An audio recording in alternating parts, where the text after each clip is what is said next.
You're not the one who's supposed to pay it. It's the person consuming it. So if you know that they will argue with you if you put VAT, make it VAT inclusive. Incorporate VAT in the selling price. There's no penalty for that. Then make sure you deduct and remit to the tax authority. So it's very important.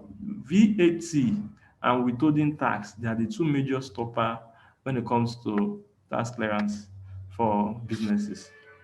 A lot of them they comply with companies income tax and education tax. Yes, they do because that one is compliance is 6 months after the year end.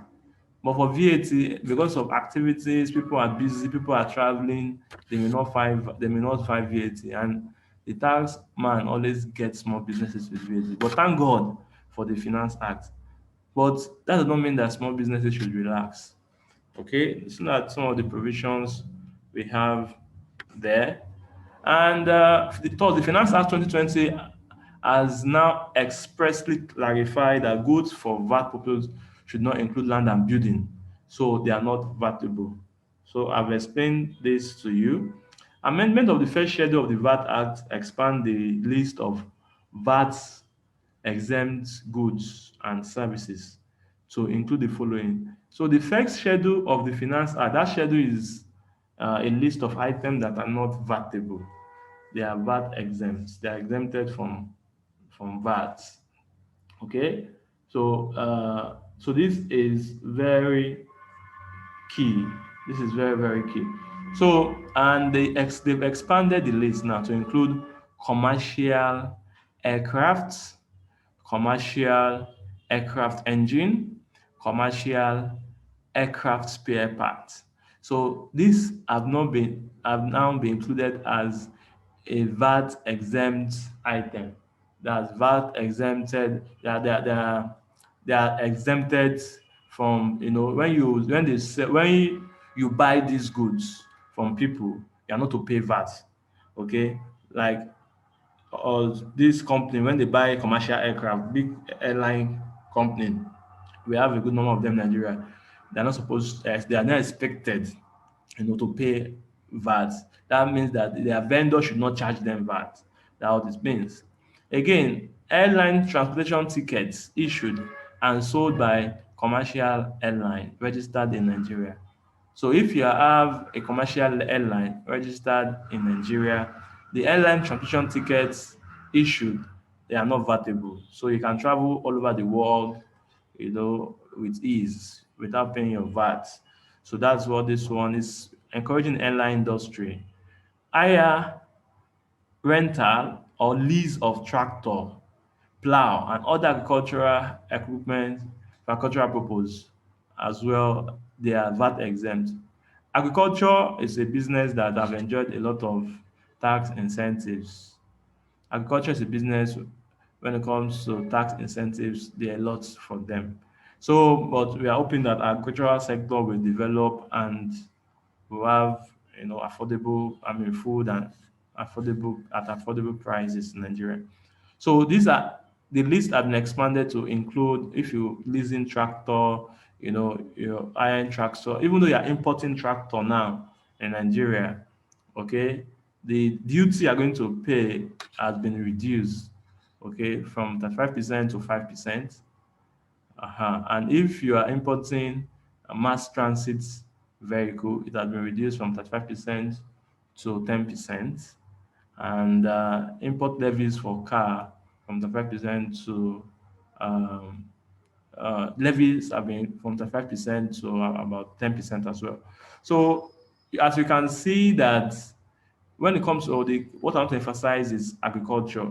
When it comes to their import duty as well, when it comes to tractor, the duty has been reduced. When it comes to VAT, it's not VATable.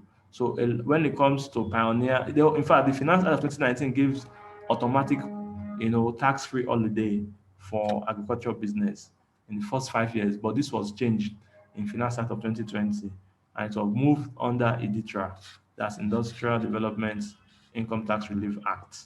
Okay, so there are a lot of benefits when it comes to agriculture. Okay, now as I've told you, that expanded list now it's in favor of airline in favor of agriculture business. Okay, so it's expected that it will reduce the cost of transportation and also encourage investments in agriculture.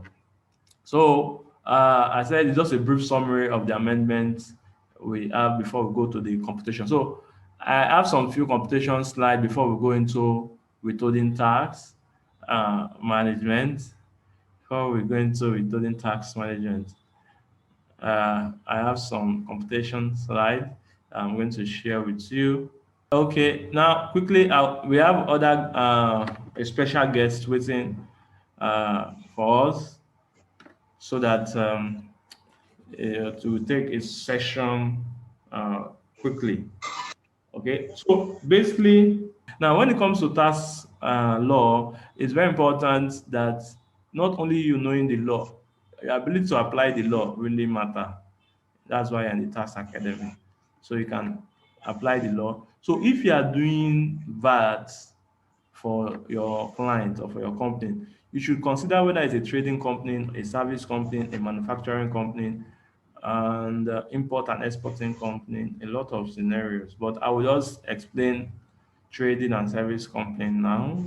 And we have, I told you we have other levels of the tax academy, module 2, module 3, where we look at case studies, we look at some complicated, more complicated issues and the likes. Basically, we'll be looking at this, a trading company and a service company.